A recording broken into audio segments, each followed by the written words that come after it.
Hi everyone, Kevin Hartnell here, also known as Nevik. I run the Legion of Doumbek website, and I'm also the author of the Tekronomicon, which is a handbook for the darbuka or the doumbek.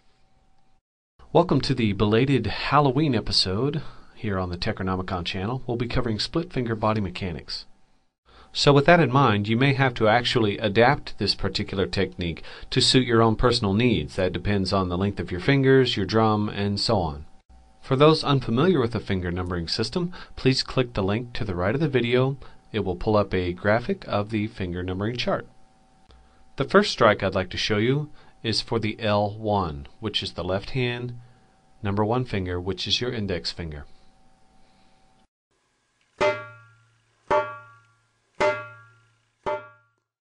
By cueing my finger this way with a slight rotation, I'm able to actually achieve a decent amount of force. As you increase your speed, this becomes streamlined and your profile actually drops, so you don't raise your finger quite as high when you're playing faster. The arched posture in my hand allows me to strike towards the edge of the drum. Here's the same strike, L1, from the other side of the drum.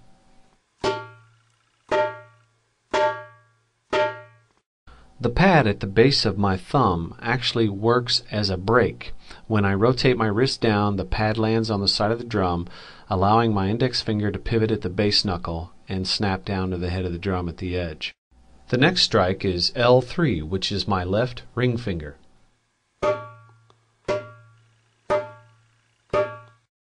Because of this slight twist inward and down towards the drum head with L3, you'll notice that the index finger actually bounces up and is in cueing position for an alternating strike.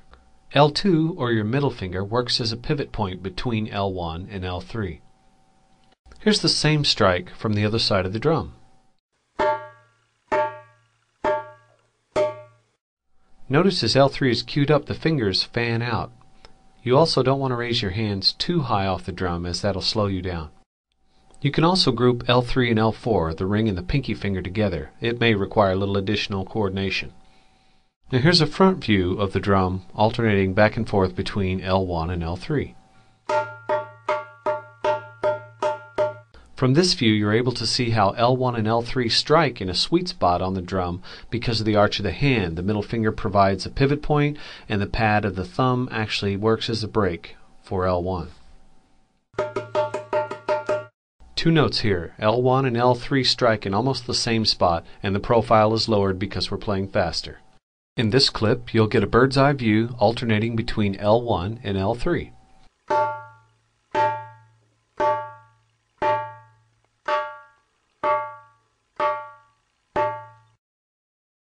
The bird's eye view provides you with the opportunity to view this as if it were your hand striking the drum. I would also like to mention that you should keep your thumb elevated, and when you swing down on L1, that you not drive your knuckle into the edge of the drum. It should stay elevated. The next clip is a warm-up exercise with the right hand. It's a single stroke roll with R1 and R3. The drum has a skin mounted on it for two reasons. It dampens the sound, cutting down on volume obviously, and it also provides a little bit of resistance to help you build up finger strength. Notice there's minimal motion in the actual forearm, but where the wrist connects to the forearm, there's a slight pivot. The fingers also are not actually coming up very high. You may notice that the elbow is elevated off the drum. This can happen naturally when you're playing this far into the center of the drum. You can also practice this motion without a drum at all by using the back of your hand. While an effective exercise, it also provides entertainment because the sound is rather rude. And on that note, I'll close this episode of the Tekronomicon channel. I hope you had a good Halloween and you enjoyed giant piles of pumpkin guts like I did, and that you've learned something from this video. If you found it informative or helpful, please leave some feedback and drum because you can.